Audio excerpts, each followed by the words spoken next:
이성란 대표님 발표까지 듣고 다 이제 올라오셔서 저희 사례 발표를 듣는 것으로 이렇게 진행을 하겠습니다. 큰 박수로 맞아주시기 바랍니다.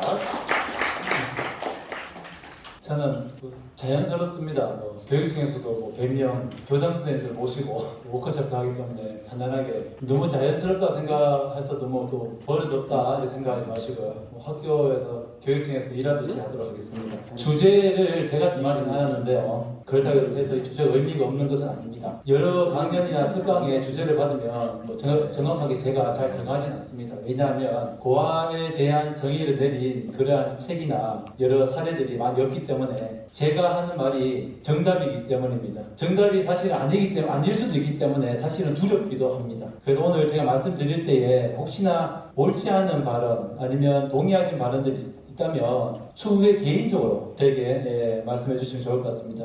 첫 서두에 이렇게 말씀을 드리는 이유는 뭐냐 하면 너무나 고아에 대해서 우리가 그동안 몰랐다는 것입니다. 우선 오늘 고아로 산다는 것의 의미라는 이 주제가 저에게 주어졌는데 그 주제처럼 너무 광범위한 것 같습니다. 그래서 이 내용과 맞지 않더라도 이해를 좀 해주시면 감사를 드리겠으며 고아의 의미에 대해서 먼저 말씀을 드리겠습니다. 고아에 대해서 사용하는 것에 대해서 저도 사실 너무나 불편합니다. 두렵기도 하고 사실은 너무나 외면하고 싶은 그러한 말이기도 합니다. 오늘 파워포인트보다 제가 두서없이 앞에서 얘기하도록 하겠습니다.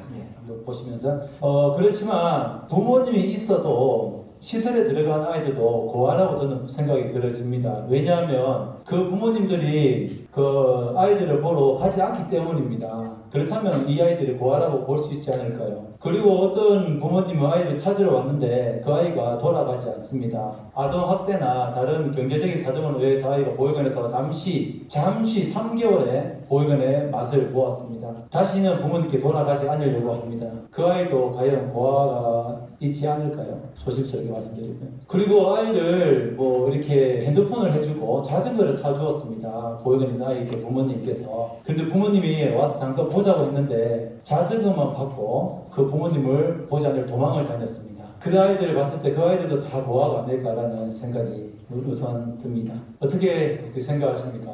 그리고 혹시 또 고아에 대해서 불편하게 생각하시는 분들은 언젠가는 본인도 고아가 될 수 있기 때문에 불편함을 빨리 떨쳐버리는 것이 좀 더 자연스러울 것 같고요. 저는 개인적으로 고아라고 생각을 하지 않았습니다. 제 동생이 살아있을 때까지는. 동생이 있었기 때문이죠. 근데 동생이 죽고 난 다음에 제가 부모 역할을 다 하지 못했다는 그 하나가 가슴속에 계속 매여 있고요. 사실은 제가 장학소를 있지만 대학 다닐 때 동생은 중졸이었는데 이제 돈을 벌어서 제게 용돈을 많이 주었습니다. 그래서 너무나 감사하고 주변에 저희 자랑을 많이 했던 친구이기도 합니다. 그래서 현재는 혼자이기 때문에 고아라고 할 수 있지만 한편으로는 또 세 자녀가 있기 때문에 고아가 아닐 수도 있다는 그런 애매모호한 발언을 드리면서 저는 개인적으로 저를 위한 게 아니라 정말 사회에서 우리가 이 컨퍼런스를 안 하는 날은 정말 보호 아동이 발생되지 않는 그날일 것 같습니다. 결론적으로는 오늘 고아 컨퍼런스이지만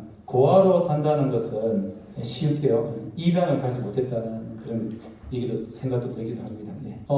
지난 월요일에 이제 오늘이 지난주 월요일이요. 조용히 차를 가지고 제가 출근을 아침에 1시간 반 차량을 타고 가면서 나 성공했다. 이 일개 보육원 출신이 장학사를 하고 있네. 제가 표창 담당이라 아이들에게 모험학생 표창을 교육자님, 교육감을 대신해서 표창을 제가 아이들에게 학교에 전달을 하는데 감히 학교 다닐 때 맨날 선생님들께 구박만 당하고 물건 없으시면 저 지목하고 싸워서 맨날 맞았던 제가 표창 업무를 담당해서 교육자님 표창을 주네. 이런 성공했다, 이 상담 성공했다 이런 생각을 하면서 한편으로는 내가 성공했는가라는 또 그런 생각이 들더라고요. 부모님도 없는데 내가 성공한 거냐? 부모님을 찾아야지 성공한 거지.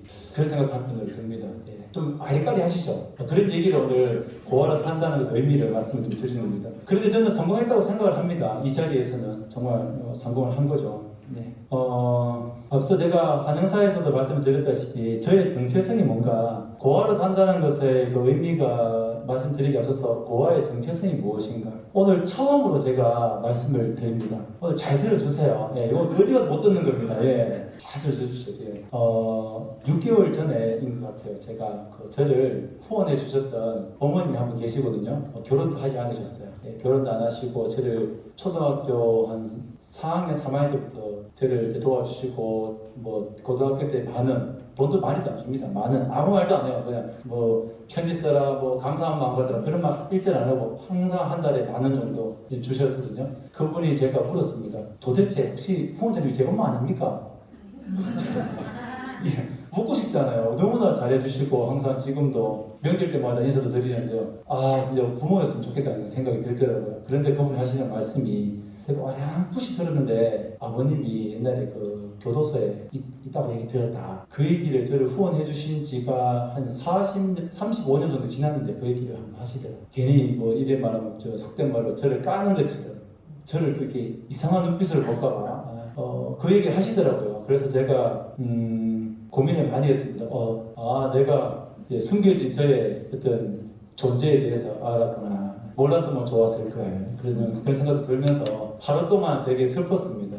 근데 또 제가 체육 전공이다 보니 달리기를 하면서 또 이렇게 한번 그 슬픔을 이겨냈고요. 그래서 저는 이제 수감자의 아들인 것 같습니다. 수감자. 좀 되게 비하 발언은 아니죠. 제가 그 말을 오늘 처음 쓰는 거니까 제가 잘 몰라서 그러는 겁니다. 그렇지만 제가 그럼에도 제가 아버지를 생각하는 게 아니라 저를 키워주신 분들이 계시다면 그분들이 가족이고 아버지, 어머니가 되니까 큰 저에게는 뭐 큰 의미는 없을 것 같다는 생각이 듭니다. 그렇지만 한편으로는 되게 정말 슬펐어요. 그러면서 또 한편으로 또 우리 아이들, 보육원에 있는 아이들 중에 뭐 정말 힘들게 들어온 아이들을 더 이해하게 되는 그런 계기가 또 되었던 것 같습니다. 이제 본론으로 들어가겠습니다. 1번, 고아로 산다는 것의 의미는 수많은 편견과 싸우는 것.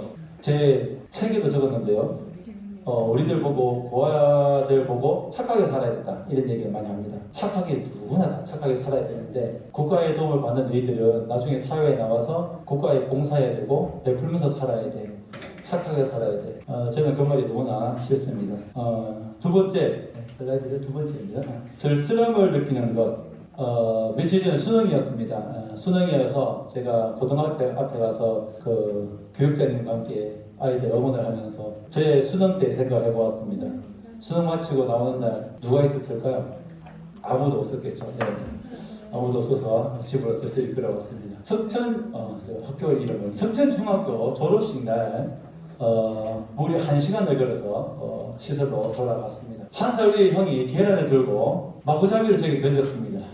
한 살 위는 하늘과 같은 선배이기 때문에 대들지 못하고 그 계란을 그냥 아무런 대처 없이 머리로 박았던 기억이 있습니다. 자세한 내용은 책자를 참고해 주시고요. 세 번째, 부모에 대한 생각을 품는 것이라고 생각이 듭니다. 죄송해요. 제가 자세히 이런데 지금 마이크 너무 낮아서 마이크 들어야 되는데. 세 번째는 부모에 대한 생각을 품는데 참 좀 연결선상에서 보면 우리가 뭐하러 살 때 보면 부모님들이 저도 자녀가 있지만 집을 이사를 한다든지 가구를 바꾼다든지 등등등 그런 사세 정말 섬세한 조그만한 그런 어떤 가정의 변화를 보면서 성장을 하는데 그것을 보지 못하고 성장하는 것 그럼으로써 또 가정에 대해서 어떤 또 다른 생각을 가지는 것들 그런 부분들이 있는 것 같습니다. 앞서 3교대 말씀을 해 주셨습니다.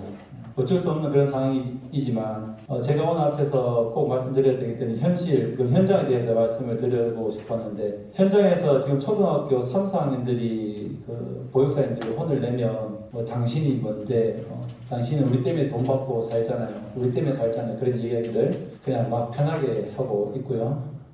다 그렇진 않을 겁니다. 그렇지만 또 어떤 아이들은 그 학생들 보면 주로 그런 습성 있는 아이들이 있습니다. A씨 이렇게 했다면 너 뭐? 왜 그래? 이러면 혼잣말인데요. 혼잣말인데요. 지금 상황이 너무 그렇습니다. 네 번째, 유기아동이 된다는 것이라고 보여집니다. 특히 이 유기아동이 된다는 것은 사실 제가 어디에서 많은 얘기를 했지만 실종 아동의 날은 있지만 유기아동의 날은 없다는 것 사실 좀 그렇습니다. 제가 유기아동이 있는데도 불구하고 유기아동의 날이 없는 것 그리고 어떻게 보면 자주 얘기했던 얘기입니다. 실종 부모를 찾고 있다고 제가 자주 얘기를 합니다. 다섯 번째는 스스로 일어서야 한다는 것입니다. 스스로 일어서야 되는데 저는 개인적으로 뭐 이렇게 오늘 주최하신 조현 대표님도 계시지만 많은 아이들이 자살에 대해서 생각을 두 명 중 한 명은 생각을 했다 하는데 저는 이게 좀 머리가 단순했는지 아니면 너무나 똑똑했는지 몰라도 자살을 생각해 본 적은 사실 많이 없었습니다. 물론 이렇게 생각했던 것 같아요. 생각한들 실천하지 못했을 거고 자살한들 내 스스로 후회할 것이다 라는 것을 전 무의식중에 생각하지 않았나라는 생각이 들고요. 자살보다도 이제 가출을 많이 하는데 제 동생은 제가 정확히 세리진 않았지만 한 13번 정도 가출을 해서 제가 고1 때 잡으러 전국 방방곳곳을 돌아다녔던 기억이 있습니다. 스스로 일어서야 한다는 것에 대해서 제가 대학에 갔을 때 그 이제 시설에서 단체로 이렇게 살다가 대학에 처음 갔을 때 첫날 너무나 그때 죽고 싶을 정도는 아니지만 너무나 슬프다라는 생각이 들었습니다. 단체에서 첫 나와서 대학 갔을 때 그때 이제 성인이라면 성인이라고 할 수 있는 그때 제일 큰 외로움을 겪었던 것을 보면 이것이 얼마나 계속 이제 누적되어 왔고 계속 지속될까라는 것을 우리가 짐작을 할 수 있을 것 같습니다. 마지막으로는 가장 여러분 좀 말씀드리기 그렇지만 우리 고아들을 이용하는 분들이 너무나 많다라는 생각이 듭니다. 뭐 얘까지는 아니지만 시설 관계자분들 계실 수 있지만 제 초등학교 때 후원금을 받으면 꼭 감사 편지를 쓰라고 했습니다. 제가 감사 편지를 썼을까요? 안 썼을까요? 네, 안 썼습니다. 저는 시설에서 완전히 그냥 맨날 눈밖에 벗어나서 그래서 학교에 가는 준비물을 받을 수가 없었습니다. 그래서 학교에 가서 너는 왜 준비물을 가져오지 않았냐? 준비성이 없다라고 그렇게 구박받던 사람이 이제 교사가 되고 장화사가 되었으니 너무 아이러니한 거죠. 하나님의 은혜이고요. 너무나 이용을 많이 당했다는 생각이 들기도 하고 한편으로는 도움을 받은 것에 대해서 너무나 감사합니다. 저는 후원 아동이니까요. 한편으로는 또 그리고 사진을 찍어야 되는데 토요일 같은 경우에 집에서 이렇게 좀 쉬고 싶은데 시장님이나 또 기업체 어떤 관계자분들이 오시면 나가서 단체로 사진을 찍는 것이 너무나 좀 싫었다는 그렇다고 제가 너무나 또 이게 마음이 악한 건 아닙니다. 가끔씩은 좀 찍었으니까요. 예, 그런 것들이 있습니다. 그리고 앞서 우리 변미 교수님께서는 짧게 넘어갔지만 청포도라고 하는 커뮤니케어 센터에서 지금 JTBC 통해서 여러 방송이 나왔습니다. 너무나 고학근이 연대에서 잘 하셨고 그래도 여기 자축하는 의미로 박수만 짧게만 치겠습니다. 이런 일이 발생하지 않아야 되고 정말 한편으로는 그런 선한 마음이 이렇게 바뀔 수 있다는 게 우리가 조금 더 어떻게 보연해서만 하는 것인가 다 함께 그런 것들을 좀 함께 봐주시면 어떨까라는 생각이 듭니다. 마지막 한 개만 말씀드리고 오늘 이제 제가 마치겠습니다. 저희 교회에 저희 보육원 아이들을 한 15년 전부터 저희 교회로 아이들을 불렀습니다. 종교적인 이야기를 하는 것이 아니라 가까이에서 그 아이들을 돌봐주고 또 한번 좀 살펴보고 싶었습니다. 그래서 이제 자립을 한 친구들도 있고 또 성장해서 또 이렇게 선한 울타리나 이렇게 경기도권으로 온 친구들이 있습니다. 지난 이틀 전에 이제 주일학교 예배를 드리면서 제가 저는 이제 베이스 기타를 치면서 이 아이들이 17명이 오는데 한 100명 가량 중에 17명이 그 보육원 아이들인데 맨 앞줄에 정말 예쁘게 옷을 입고 오는 자매들이 있었습니다. 머리도 항상 잘 묶고요. 정말 성격도 밝아요. 앞에 나와서 뭐 하라면 항상 앞에 나와서 하는 두 명인데 그 바로 옆에 그 시설에 한참 동생이 지금 한 7살 정도 된 친구가 왔었습니다. 뭐 특별한 얘기 하려고 하는 것이 아니라 그날 며칠 전 그날따라 그 아이가 유독 눈에 들어오면서 자칫 옆에 이렇게 아이를 이렇게 쳐다보더라고요. 이렇게. 왜 쳐다보는 것일까 과연 그 생각이 좀 들면서 나도 과연 저랬을까 한번 되돌아봤는데 저도 그랬더라고요. 초등학교 때 초등학교 선생님이 자녀가 우리 학교에 왔는데 얼굴이 얼마나 하얗게 뽀샤시하고 옷도 잘 입고 오자마자 바로 그 여학생들의 어떤 주목을 받는 그런 선생님이 자녀가 있었는데 나도 선생님 자녀였으면 이라는 그 생각이 들었던 그 기억이 나고요. 그래서 저는 그래도 잘 성장했는데 남자고 잘 성장했는데 그 아이 7살 여아이가 옆에 있는 두 아이를 이렇게 보면서 자매를 보면서 과연 무슨 생각을 했을까 내가 무엇을 도와줘야 할까 그런 생각이 들더라고요. 좀 두서없는 이야기지만 오늘 잘 들어주셔서 감사합니다.